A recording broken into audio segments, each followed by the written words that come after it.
Hello friends, welcome back to our channel. எல்லாரும் எப்படி இருக்கீங்க? நல்லா இருக்கீங்களா? நாங்களும் ரொம்ப நல்லா இருக்கோம். என்னோட வீடியோ பார்த்துட்டு சப்ஸ்கிரைப் பண்ண எல்லாத்துக்கும் ரொம்ப நன்றிங்க. இந்த vlog என்னவா இருக்கும் அப்படினு பாத்தீங்கன்னா பீச்சுக்கு தாங்க போக போறோம். ஜூ பார்க் போயிட்டு வெளியில வந்ததோட நான் ஸ்டாப் பண்ணியிருப்பேன். அதுல இருந்து இந்த vlog கண்டினியூ ஆகுது. இந்த பீச் எங்க இருக்குன்னு பாத்தீங்கன்னா இங்க இருந்து 22 km டிஸ்டன்ஸ்ல வடனப்பள்ளி பீச்னு. மேபி உங்களுக்கு தெரிஞ்சிருக்கலாம், தெரியாமையும் இருக்கலாம். தெரியாதவங்களுக்கு இந்த வீடியோ யூஸ்ஃபுல்லாக இருக்கும். கேரளா வந்தீங்கன்னா கண்டிப்பாக இந்த இடத்த மிஸ் பண்ணிடாதீங்க. ரொம்ப அமேசிங்கான பிளேஸாக இருக்கும். ஃப்ரெண்ட்ஸு, ஃபேமிலி யாரை வேணாலும் கூட்டிகிட்டு போகலாம். க்ரௌட் பெருசாக இருக்காது. அவ்வளோ க்ளீனாக இருந்ததுங்க. ரொம்ப நல்லா இருந்தது. நல்ல வேளை நாங்கள் போயிருந்தோம். அங்கேயே 1:30 கிட்ட ஆயிடுச்சு. சரி, இந்த இடத்த மிஸ் பண்ணிடக்கூடாது அப்படின்ட்டு டைம் ஆனாலும் பரவாயில்லன்ட்டு லஞ்ச் கூட சாப்பிட்ல. ஏன்னா பயங்கர பசி. அங்கேயும் சாப்பிட்ல. சரி, பீச் போயிட்டு சாப்பிட்டுக்கலாம், இல்லை பக்கத்தில் எங்கேயாவது ஹோட்டல் இருந்தால் சாப்பிட்டுக்கலான்ட்டு பைக்கை ஒரே அழுத்திட்டு போயாச்சு. ரொம்ப சுற்றி அலையணும்னு தேவையில்லை. கூகுள் மேப் போட்டோன்னா ஸ்ட்ரெயிட்டாக மெயின் ரோட் ப்ளஸ் அங்கேருந்து கட் ஆகி உள்ளே ஸ்ட்ரெயிட்டாக ஒரே ஒரு ரோடு தான். அப்படி தெரியலன்னா கூட யார்ட்டையாவது கேட்டால் கூட சொல்லுவாங்க பீச் எங்கே இருக்குது அப்படின்னு சொல்லிட்டு. போகிற வழியெலாம் ரொம்ப அழகாக இருந்ததுங்க. பீச் பக்கத்தில் வீடு இருந்தால் எப்படி இருக்குன்னு தெரியும்ல. ரொம்ப அழகாக இருந்தது. ஒவ்வொரு வீடும் பார்க்கும்போது போகிற வழி ஃபுல்லாகவே தென்னை மரம் தான். எங்களுக்கு அந்த ரோடெலாம் க்ராஸ் பண்ணி போகும்போது ரொம்ப நல்லா இருந்தது. பீச் பார்க்கும்போது என்ன ஒரு சந்தோஷம்னு பார்த்தீங்கன்னா அவ்வளோ ஒரு ஹாப்பியாக இருந்தது. அது பார்க்கும்போதே ரொம்ப நல்லா இருந்ததுங்க. என்னோடய பையன் இன்னும் ஹாப்பி ஆகிட்டான். அம்மா கடல் கடல் கடல்னு கத்த ஆரம்பிச்சிட்டான். அந்த அளவுக்கு அவன் ஹாப்பி ஆகிட்டான். அங்கே ரீச் ஆகும்போது டைம் பார்த்தீங்கன்னா 2:15 கிட்ட ஆகிடுச்சு. ஏன்னா அங்கேருந்து இங்கே வர்றதுக்கு 45 மினிட்ஸ் இல்லை 30 மினிட்ஸ் கூட ஆகிடும். ரொம்ப ஸ்பீடாக வந்தோன்னா ½ அன் ஹவரில் வந்துடலாம். இல்லை கொஞ்சம் பொறுமையாக குழந்தைங்கள்லாம் பார்த்து ஜாக்கிரதையாக கூட்டிகிட்டு வரணுன்னா ஒரு 3/4 மணி நேரம் கிட்ட ஆகிடும். அந்த இடம்லாம் பார்க்கும்போது ரொம்ப அழகாக இருந்ததுங்க. ஆனால் இந்த மாதிரி இடங்களுக்கு வரும்போது ரொம்ப ஜாக்கிரதையாக இருக்கணும். ஏன்னா இந்த பீச்சில் க்ரௌடு இருக்காது. அதனால் கூட்டிகிட்டு வரும்போது ஏதாவது எமர்ஜென்சினா கூட நம்ம யாரையும் கூப்பிட முடியாது. ஏன்னா கூட்டம் பெருசாக இருக்காது. ரொம்ப பேர் இருந்தால் கூட ஏதோ ஒரு எமர்ஜென்சினா கூட பார்த்துக்க இல்லை காப்பாற்றுறதுக்கு வருவாங்க. இங்கே யாருமே இல்லை. நான் வேணால் ஃபுல்லாக காமிக்கிறேன். என் கண்ணு கெட்டின தூரம் வரைக்கும் யாருமே கிடையாது. அங்கே கேஃப்டேரியாவில் மட்டும்தான் கொஞ்சம் பேர் உட்காந்து டீ காஃபி குடிச்சிட்டு இருந்தாங்க. அது போக நாங்கள் இருக்க இடத்துலேருந்து ஒரு ½ கிலோமீட்டர் டிஸ்டன்ஸில் தான் ஒரு ஃபேமிலி குளிச்சிட்ருக்காங்க. மற்றபடி இந்த பீச்சில் யாருமே கிடையாதுங்க. அதனால் ஃபேமிலியோடு போனாலும் சரி, ஃப்ரெண்ட்ஸோடு போனாலும் சரி, சேஃப்டியாக இருந்துக்கோங்க. சேஃப்டியாக அங்கே குளிச்சுட்டு ஜாக்கிரதையாக பத்திரமா வந்துடுங்க. திருச்சூர் மெயின் பஸ் ஸ்டாண்ட்லேருந்து லொக்கேஷன் போட்டோன்னா நிறைய பீச் காமிக்கும். அதில் ரொம்ப நியர்பையில் இருக்கிறதுன்னு பார்த்தீங்கன்னா இந்த வடனப்பள்ளி பீச் தான். இதுதான் 45 மினிட்ஸில் வர மாதிரி இருக்கும். மீதி எல்லா பீச்சுமே ஓரளவு தூரமாக தான் இருந்தது. நாங்கள் 5 மணிக்கெலாம் வெக்கேட் ஆகணும். அதனால் அதுக்கு தகுந்தாப்பில் இந்த இடம் சூஸ் பண்ணியிருந்தோம். இந்த பீச்சுக்கு வந்தீங்கன்னா செலவு பெருசாகாது. ஏன்னா மற்ற பீச்சில் இந்த ஸ்நாக்ஸ் ஐட்டமாக இருக்கட்டும், இல்லை கிட்ஸுக்கு விளையாட்டு பொருள்லாம் நிறைய விற்கிறத பார்க்க முடியும். ஆனால் இந்த பீச்சில் எதுவுமே பார்க்க முடியாது. ஒரே ஒரு கேஃப்டேரியா, அதில் ஹோட்டல் தனியாக பக்கத்துலேயே வச்சுருக்காங்க. லஞ்ச் வேணால் சாப்பிட்டுக்கலாம், இல்லை டீ காஃபி ஏதாவது வேணால் குடிச்சிட்டு ஸ்நாக்ஸ் மட்டும் சாப்பிட்டுக்கலாம். மற்றபடி எதுவுமே வாங்க முடியாது. அதனால் ரொம்பவே செலவு மிச்சம் பண்ணலாம். அது வேணும் இது வேணும்னு எதை பார்த்துமே கேட்க மாட்டாங்க.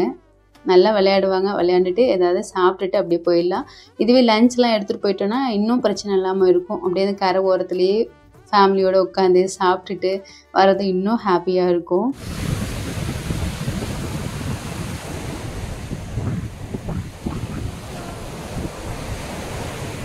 என்னோடய பையனும் ஹஸ்பண்டும் கூப்பிட்டுட்டே இருந்தாங்க, வா நீயும் குளிவா அப்படின்னு சொல்லிட்டு. ஆனால் எனக்கு ரொம்ப பயங்க. கடல்னா பக்கத்துலேயே போகவே இல்லை. அப்படியே கரையில் நின்று வேடிக்கை மட்டும் பார்த்துட்டு இருந்தேன். பார்க்க ரசிக்க பிடிக்கும், ஆனால் குளிக்கலாம் விருப்பம் இல்லை. அதனால் அப்படியே இங்கே நின்று பார்த்துட்டு இருந்தேன். அலை எந்த அளவுக்கு வருதுன்னு பார்த்தீங்கன்னா உங்களுக்கே தெரியும். அந்த சவுண்டு கேட்க அவ்வளோ அழகாக இருந்ததுங்க.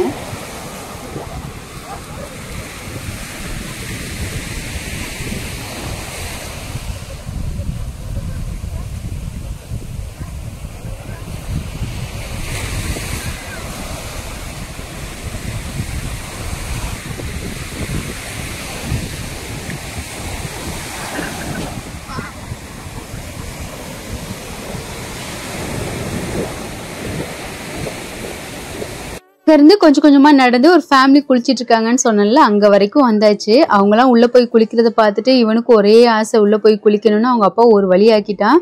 இவங்க குளிக்கிறத பார்த்து எனக்கு பயமாக போயிடுச்சு. நீங்கள் குளிச்ச வரைக்கும் போதும், நீங்கள் ஒழுங்காக வந்துருங்க அப்படின்ட்டு 2 பேர்த்தையும் வர வச்சாச்சு. கொஞ்ச நேரம் நான் கரையில் தான் நின்று வேடிக்கை பார்த்துட்டு இருந்தேன். தண்ணியில் கூட கால் வைக்கல. சரி போகிற நேரம் அப்படியே ஒரு ஓரமாக நடந்து கால் நினச்சிட்டு போகலாம் அப்படின்ட்டு மார்னிங் இடுப்பில் வச்சுட்டு நடந்து போயிருந்தேன். இடுப்பில் உட்கார முடியல அவனால். இறக்கி விடுங்கம்மான்னு என்ன ஒரு வழியாக்கிட்டான். போதுண்டா தங்கம், மதியம் ஆயிடுச்சு. ஏன்னா மதியம் அங்கே 3 மணிக்கிட்ட ஆயிடுச்சு. இனி வந்து லஞ்ச் சாப்பிட்டுட்டு இங்கேருந்து போகிறதுக்கே ஒரு 1/2 அன் ஹவருக்கு மேலேயே ஆகிடும். அப்புறம் அங்கே போய் ஃப்ரெஷ்அப் ஆக்கிட்டு அதுக்கப்புறம் அங்கேருந்து வெக்கேட் பண்ணணும். ஸோ வந்து இவ்வளோ வேலை இருக்கனால கிளம்பிடலாம் எதுவும் அப்படின்ட்டு அங்கேருந்து கூட்டிகிட்டு போயாச்சு. பீச் பக்கத்துலேயே ஒரு ஹோட்டல் இருக்குன்னு சொன்னல, சரி அங்கே போய் சாப்பிட்டுட்டு அப்படியே போயிடலான்னு நினச்சோம். ஆனால் அங்கே ஹோட்டலில் ரேட் அதிகமாகவே இருந்தது. சரி போகிற வழியில் ஏதாவது ஹோட்டல் பார்த்து சாப்பிட்டுக்கலான்ட்டு அங்கேருந்து கிளம்பிட்டோம்.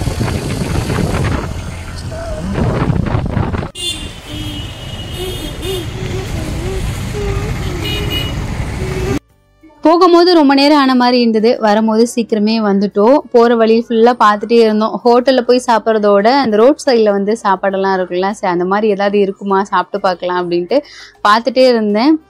எதுவுமே இல்லை. சரி போகிற வழியில் ஒரு ஹோம் ஃபுட் வந்து போர்டு வச்சுருந்தாங்க. சரி அங்கே ட்ரை பண்ணலாம் அப்படின்ட்டு அங்கே போயிருந்தோம். யாருமே இல்லை, நாங்கள் தான் போயிருந்தோம். ரைஸ் வந்து கொஞ்சம் பெருசாக தான் இருந்தது. இது கூட கொல்லி மீன் குழம்பு, முட்டைக்கோஸ் பொரியல், பட்டாணி கறி வச்சுருந்தாங்க, அப்பளம், ஊறுகாய் கொடுத்துருந்தாங்க. டேஸ்ட் வந்து ஓகேவாக தான் இருந்தது. மாறன் வந்து சுத்தமாக சாப்பிடவே மாட்டேன்னு சொல்லிட்டான். ஜூஸ் பாட்டில் மட்டும் கையில் வச்சுட்டு அப்பளம் கொடுத்துருந்தாங்களே அதை மட்டும் சாப்பிட்ருந்தான். சரி அவனுக்கு வேறு ஏதாவது வாங்கி கொடுத்துக்கலாம் அப்படின்ட்டு அங்கேருந்து கிளம்பியாச்சு.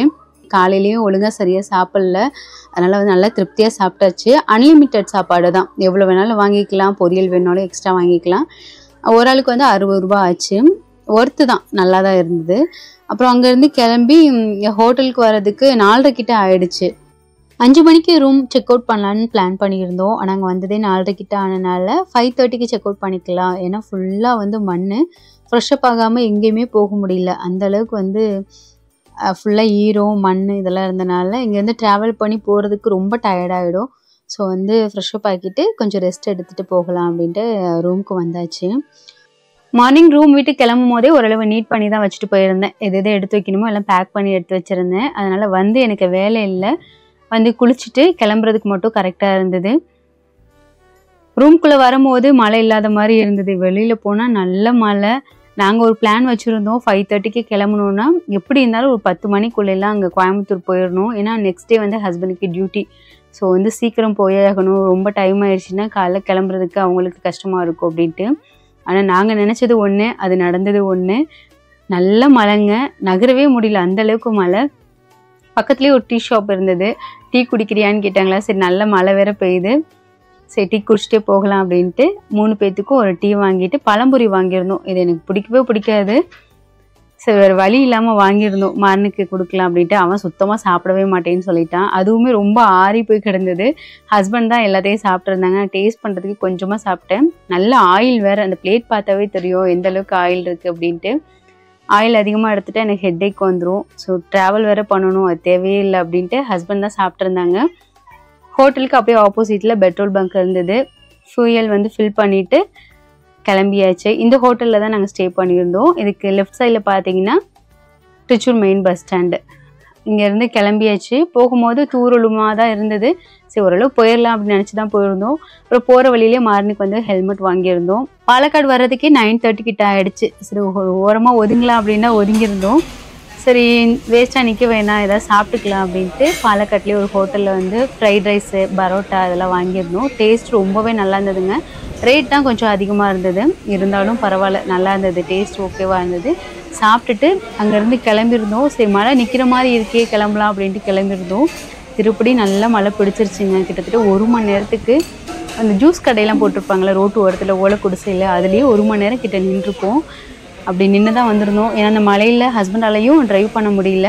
ஸ்லிப் ஆக்கி விட்டுருச்சுன்னா அவ்வளோதான், குழந்தைய வேறு கூட்டிகிட்டு போகிறோம் அப்படின்ட்டு பார்த்து தான் போயிருந்தோம். இந்த வீடியோ பிடிச்சிருக்கு நம்புறேன். இந்த வீடியோ பிடிச்சிருந்துச்சுன்னா லைக் பண்ணி சப்ஸ்கிரைப் பண்ணுங்கள். நாளைக்கு இன்னொரு vlogல பார்க்கலாம். தேங்க்யூ, பாய்.